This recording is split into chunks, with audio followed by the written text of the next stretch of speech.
We are Native Nations St. Maarten, and we are here to bring you closer to the faces and voices of the supporters and opposers of the prolonged agriculture and cannabis industry here on the beautiful island of St. Maarten. Let's dive into it. Blessed morning. So y'all know already, it's y'all boy, Farmer Boy, and today I got no one other than, introduce yourself, my boy. My name is Claude Javois. I am president and founder of the Green Dream Projects. It was established in 2018. What you see behind here is what we have done for St. Maarten over the last 8 years. We have been dealing with all types of recyclables, and we do have them right now to send them over to the French side until our Federal landfill is established. It's one for 20 plus schools. I've been doing it for the last 8 years. And so we would like your support and even your sponsorship. Thank you so much. Yeah, man, definitely. Thanks, Mr. Java. It was such an amazing journey to be on this trip with you this morning, helping you offload the recyclables from the different schools and things.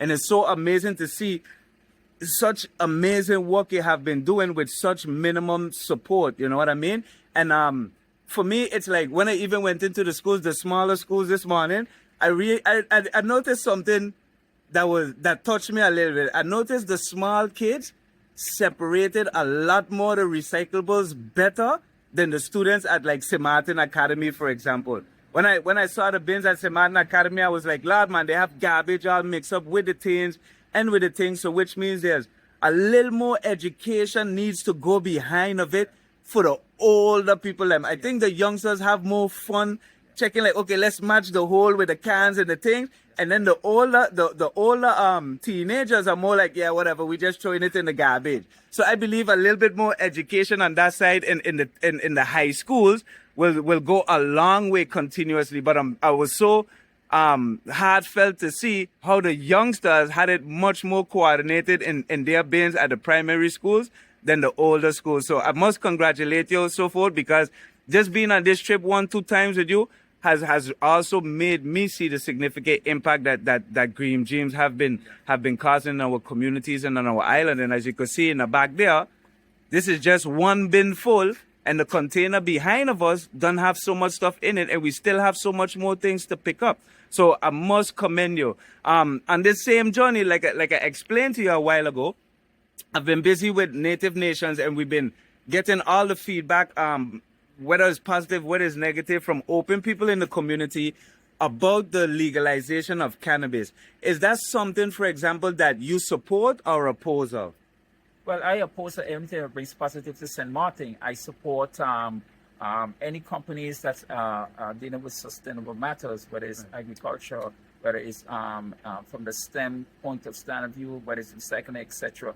But one of the things I want to say is that we recently had this recyclable recovery event at one of our primary school campuses, and we draw close to 200 people. And then also the Minister of Education, Melissa Gums, was there. She was very impressed, and so I am looking forward to her support and getting things done, and helping us in some way in establish some type of system here in St. Maarten as it relates to recyclables and sustainability.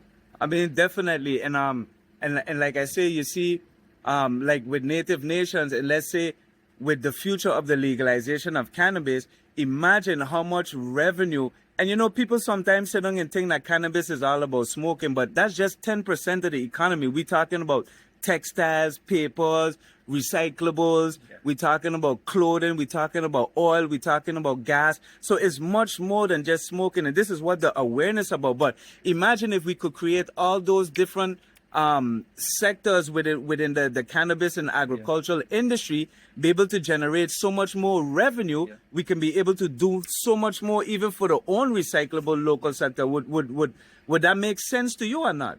Well, yeah, one of the things I've always said is that we need to work together as a community, working together, no matter whether it's agriculture, whether it's recyclables, etc., whatever sciences we're dealing with. We have to do things as a community, whether it's involved government, private industry, NGOs. I think the way we can get solutions to our island and get things done is by having something as a family, as a community, and it works. Right, man, definitely. I give thanks for that. Definitely give thanks for your feedback. And the one last question I want to ask is like a 2-in-1 question. You living on St. Maarten, what are the things about St. Maarten that you love to do or see about St. Maarten? And what are the things that right now you can't stand or you just can't tolerate anymore about St. Well, I've Maarten? been away for 25 years. When I came back to St. Martin, the first thing I saw was a landfill.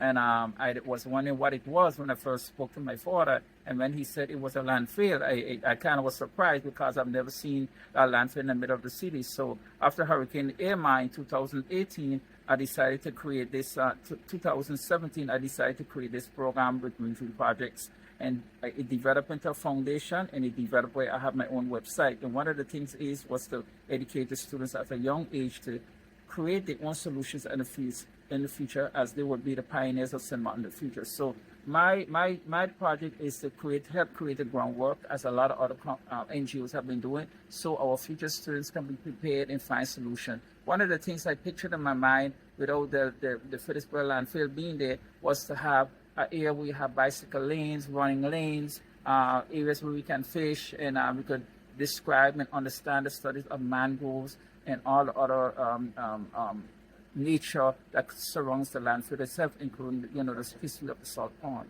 So in a nutshell, you would say that one of the things after 25 years that you came back and you didn't like to see was the landfill, for example. That surprised me very much because I've never seen a landfill in a wetland area in a city area, that's right? Correct. I've never seen anything like that, and technically, I would not tell the government what to do. It's really not my business, but I'm going to do my part as an NGO as well as other NGOs to see what we can do to sustain what we have here on this island and not let it go down the drain. Definitely. And let's say, what is it about St. Maarten that you love the most? Well, I like the beaches. I like having the tourists around, but in order to keep the tourists around, you have to have a clean environment. Definitely. Hey, Mr. Claude. Thank you. Thank you so much for your time. And Green Dreams is the future. Trust me, I could tell you that. And like I say, any way I could help and always be a part of, you don't know, I's a phone call away. Bless up, my brother. You have a good one. And thank you for your time. Thank you. One love.